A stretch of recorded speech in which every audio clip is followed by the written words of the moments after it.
Good morning, brothers and sisters, and those that are watching by Facebook. This morning, the Lord put in my heart for the devotion that's called God's Promises to You Through Obedience. I'm going to start with a quote by William Temple. The world can be saved by one thing, and that is worship. For to worship is to quicken the conscience by the holiness of God, to feed the mind with the truth of God, to purge the imagination by the beauty of God, to open the heart to the love of God, to devote the will to the purpose of God. This morning, again, as I was meditating on the word this morning, and this devotion is based on a stairway to heaven, and it's God's promises to us. It takes me back. It took me to the book of Genesis, chapter 28, verse 15.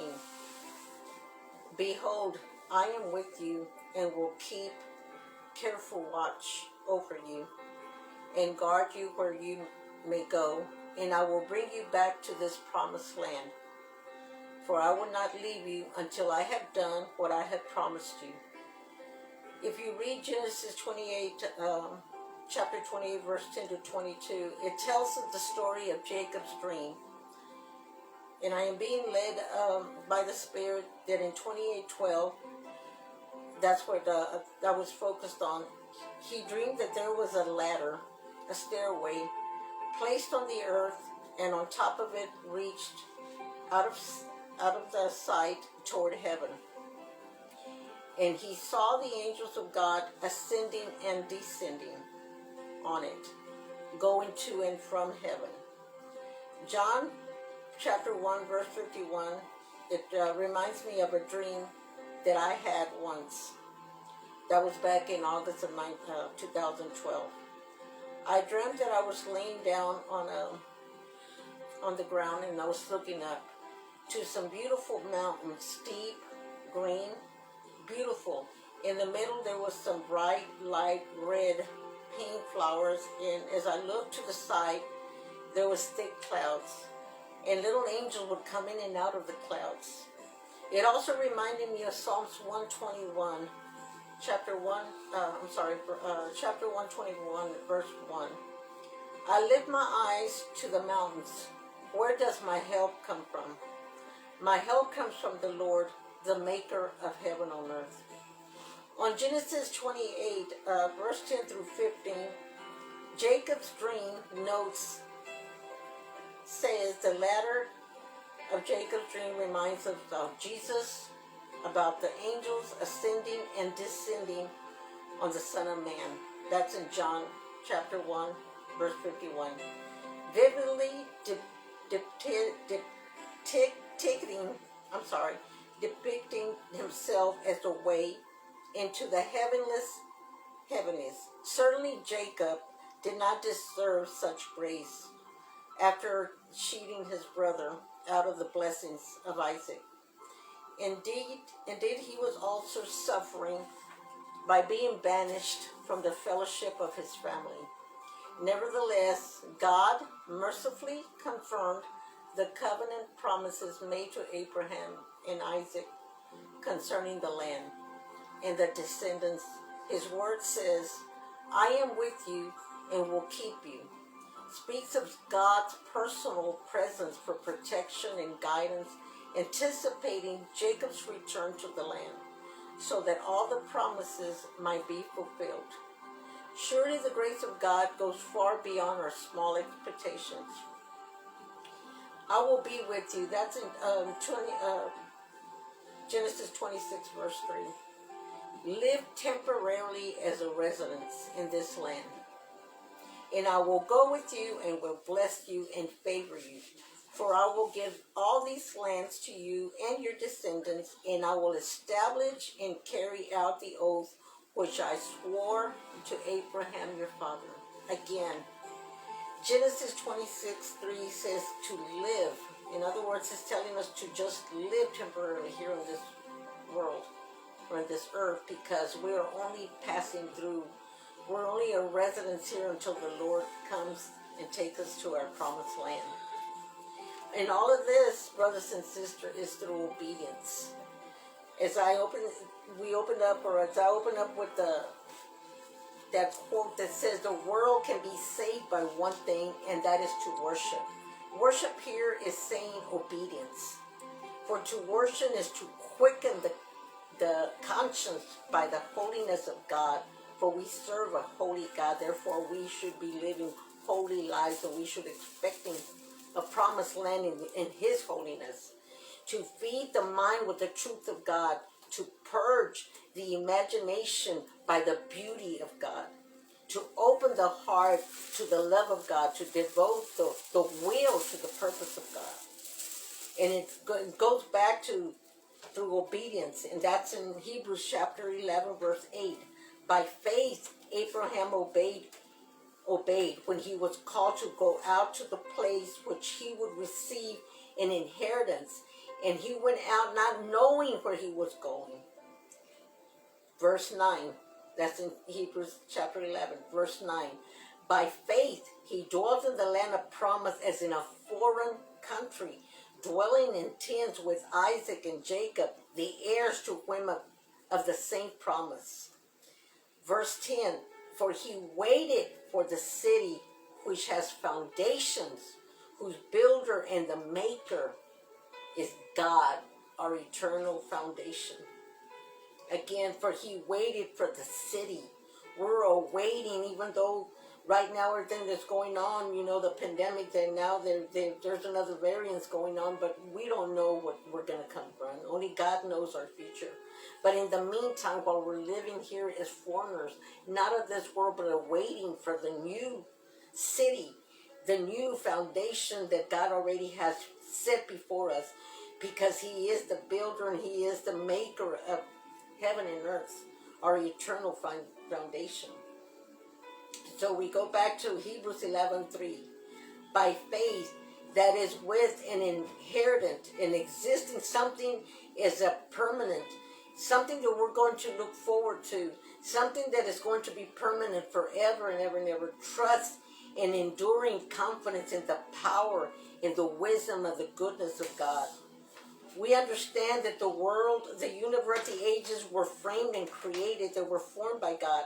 He put it into order and He equipped for their intended purpose. In other words, He created everything for us to live here in the meantime. That's just in the meantime. For we're not of this world. We are destined to be with the Father in His kingdom forever and ever. But that requires faith, my brothers and sisters, for we know that there's a lot of things, that has been, well, at least in mine, life has been, we have been going through the loss of the family member. But, we know that God is with us, and we look forward to just being in His presence. But the most important thing is obedience. Because without obedience, we're saying, God, we don't have faith in you. Or we're doing it on our own. So basically, obedience, to walk in obedience is to have faith, knowing that we have something forward to look to, for which is eternal. By the word of God, so that what was seen was not made out of things which were visible. In other words, that's where I was reading right now. When we were equipped, He equipped the world. He formed it. He equipped it intended for a purpose to use while we're still here in this world. That was by the word of God. In other words, He breathed everything, and He made it happen for us to be able to take a hold of whatever it is that we have now. In other words, for food and all that. So that is the intentions of His, was for us to have everything here that we needed, not to abuse it, not to take advantage of it, not to throw food away when we have abundance of it. In other words, if we have more, we give it out, but not to throw it away or anything, because that's a blessing from God. Hebrews 11:6, chapter 11, verse 6. But without faith, it is impossible to walk with God, and it is impossible to please Him. For whoever comes near to God must necessarily believe that God exists and that He rewards those who earnestly, with deep and sincere heart, serious and diligently, persistent, regularly, in everyday living for Him, for His purpose. Again, but without faith, it is impossible to please God. In other words, it's impossible to walk with God if we're not pleasing Him. For whoever comes near to God must, again, we must believe that God exists and that He rewards those who earnestly, with deep and sincere hearts, seriously and diligently, persisting, regularly, in everyday living for God, for His purpose. It's an everyday life living for Christ. Excuse me. It reminds me of a song that says, "Con mis labios y mi vida te alabo, Señor." In other words, it's saying, with my lips and with my life, the way we live our lives, we worship God, we are obedient to Him. So we're just saying it with this, but not living it out for Him, then that's not obedience. So again, worship in this devotion today is obedience. And I'm going to leave you with this quote here. It says, it behooves, in other words, it's a responsibility for us to be careful what we worship. For what we are worshiping, we are becoming. Again, it behooves us. It's our responsibility. It's our duty for us to be careful. And that's in everyday life. Be careful what we worship. For what we are worshiping, we are becoming. And I thank you, brothers and sisters, for allowing me to be in your homes because, or at your workplace. And I thank God that He allowed me this morning to be able to wake up. And He gave me the breath. He gave me the words. In other words, this devotion was that God put in my heart. That was back in July of 2020.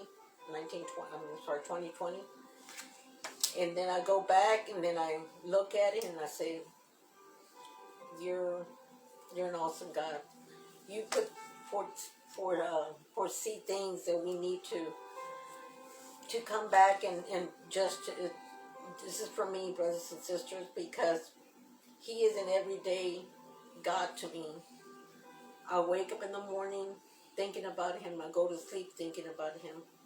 I love the Lord, and I hope that all of y'all just continue just hearing these devotions that the Lord has been putting in my heart. And I thank you for allowing me to be able, for y'all to be able to tune in your homes again or in your workplace. And may you have a blessed the rest of the day. Thank you.